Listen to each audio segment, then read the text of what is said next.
सावन में लोग शिव जी पर अभिषेक करते हैं। शंकर जी पर अभिषेक करने से क्या मिलता है? जो भगवान शिव की पूजा करता है, जो भगवान शिव की आराधना कर सकता है, वही पूजा और आराधना करने वाला भगवान कृष्ण का भक्त हो सकता है। शिव की कृपा से ही कृष्ण की भक्ति मिलती है, वरना मिल नहीं सकती।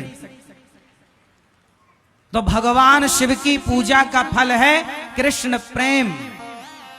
क्या? यदि किसी को कृष्ण से प्रेम हो गया, भगवान श्री कृष्ण की भक्ति मिल गई, तो उस पर भगवान शिव की विशेष, बिना शिव कृपा के आपको कृष्ण नहीं मिल सकते। तो आप लोगों ने खूब अभिषेक किया होगा, शंकर जी का खूब आराधना की होगी, तब जाके वृंदावन धाम प्राप्त हुआ है आप लोगों को। अब कृष्ण जब मिल गए तो फिर उनमें मन लगा लो, फिर यहां वहां ना मन हटाओ। कई लोग कहते हैं हम तो शिव जी के पुजारी हैं, हम तो कृष्ण के पुजारी हैं, तो क्या शंकर जी के मंदिर जाएं? हम शिव जी के पुजारी हैं तो क्या? अरे तुम समझते नहीं हो, तुम्हें समझ नहीं है।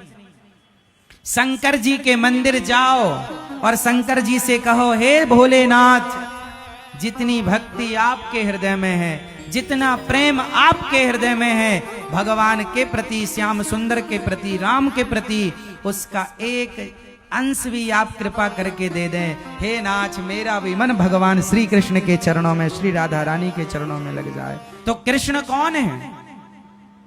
बोलो मेरी मां, कृष्ण कौन है? जिनके द्वार पर शंकर जी हाथ जोड़कर खड़े हैं। मैया, ओ यशोदा मैया, हाँ बाबा, अरे मैया बड़ी दूर से आयो हूं, एक बार अपने छोरा को दर्शन कराए दे। मैया बोली, बाबा रुक, वहीं बैठो रहियो। मैया, यशोदा मैया कह रही है, शंकर जी रुको। शंकर जी रुक गए। वो भगवान जिनके दर्शन के लिए भगवान शंकर द्वार पर खड़े हैं और क्या कहते, मैया एक बार दर्शन कराए दे। मैया बोली, बाबा तेरी शक्ल बड़ी डरावनी है, मेरो छोरा देखेगो तो डर जावेगो। अरे मैया ना डरेगो, एक बार तो लाला को दर्शन कराए दे। मैया बोलती हैं, बैठो यहां, अभी हमारो लाला सो रहे हो, जागेगो तो दर्शन कराएंगे। शंकर जी बैठे इंतजार कर रहे हैं कन्हैया के जागने का। लो, वो कृष्ण हैं। शंकर जी कौन है? जिन्होंने काम को जलाकर भस्म कर दिया।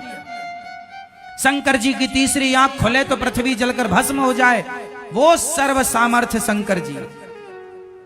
वो शंकर जी जिनके अंदर सृष्टि का पल भर में संहार करने का पावर है, पल भर में सृष्टि को मिटाने का सामर्थ्य है, वो शंकर जी हाथ जोड़े द्वार पर खड़े हैं कृष्ण के आगे। वो कृष्ण कोई सामान्य तत्व है क्या मेरी मां?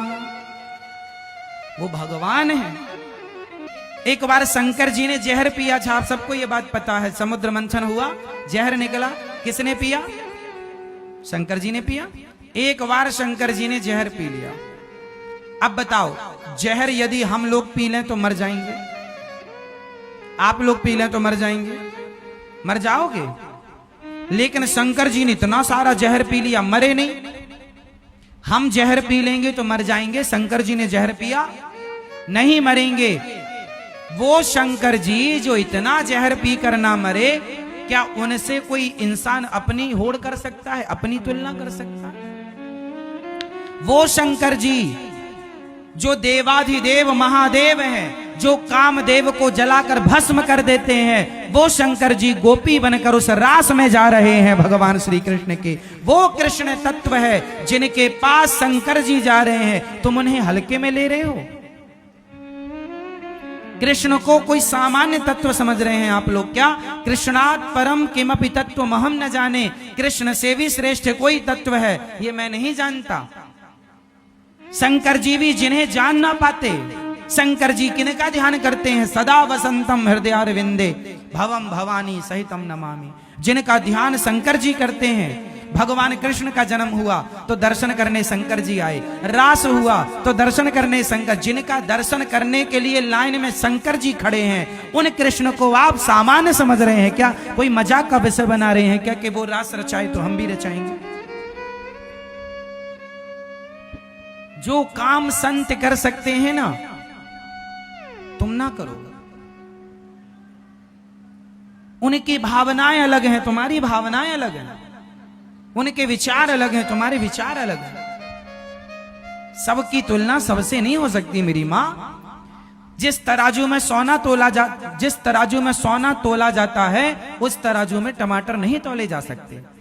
टमाटर, सब्जी, आलू तौलने की तराजू अलग होती है और सोना तौलने की तराजू अलग होती है।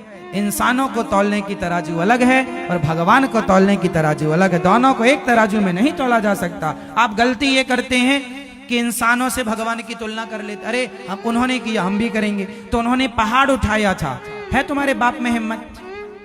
एक उंगली से उन्होंने इतना सा मुंह खोल के पूरा ब्रह्मांड दिखाया था, है तुम में हिम्मत? भगवान से कहा।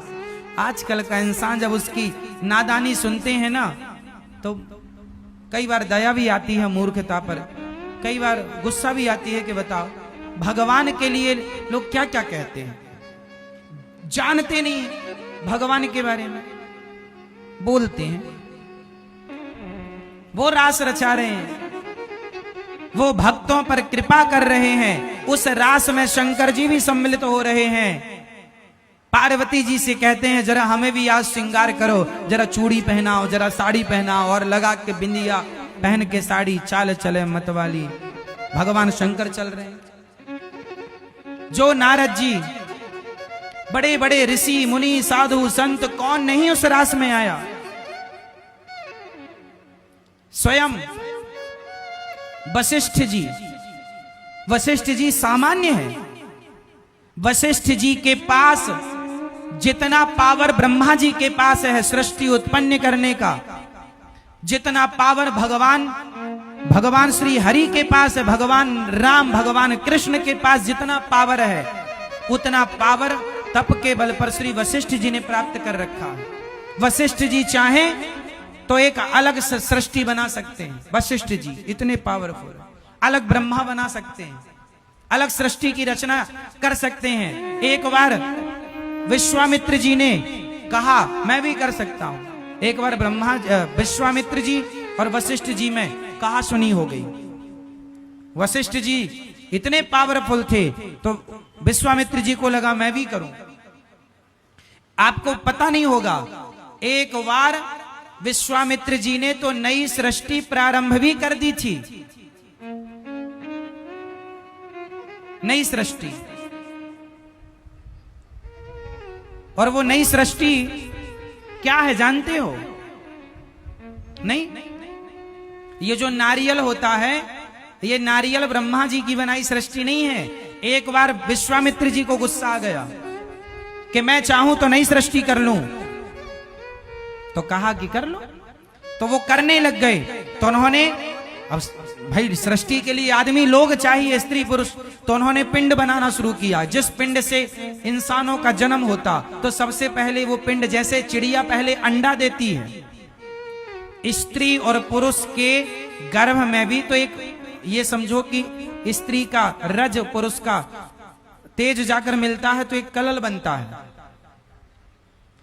उसी तरह सबसे पहले अंडा तैयार हुआ तो आपने देखा नारियल में दो आंखें होती हैं। ध्यान से देखा, पानी भरा होता, जैसे बच्चे मां के पेट में पानी भरा होता है, पूरा अंडा जैसा प्रोसेस होता है नारियल का।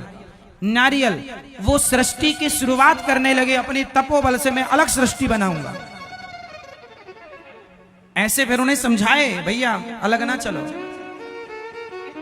विश्वामित्र जी को समझाए। इसलिए नारियल तोड़ने की परंपरा बनी कि नारियल भी एक जीव है, जैसे हम हैं ऐसे ही लगभग नारियल। इसलिए हमारे यहाँ पशुओं की बलि ना चढ़ा करके विश्वामित्र जी की सृष्टि के जो लोग थे, जो शुरुआत थी बाद में की नहीं गई, उस नारियल को तोड़ करके कहा गया कि हमारी तो यही बलि मान लो प्रभु, यदि आपको बलि चाहिए तो नारियल की बलि।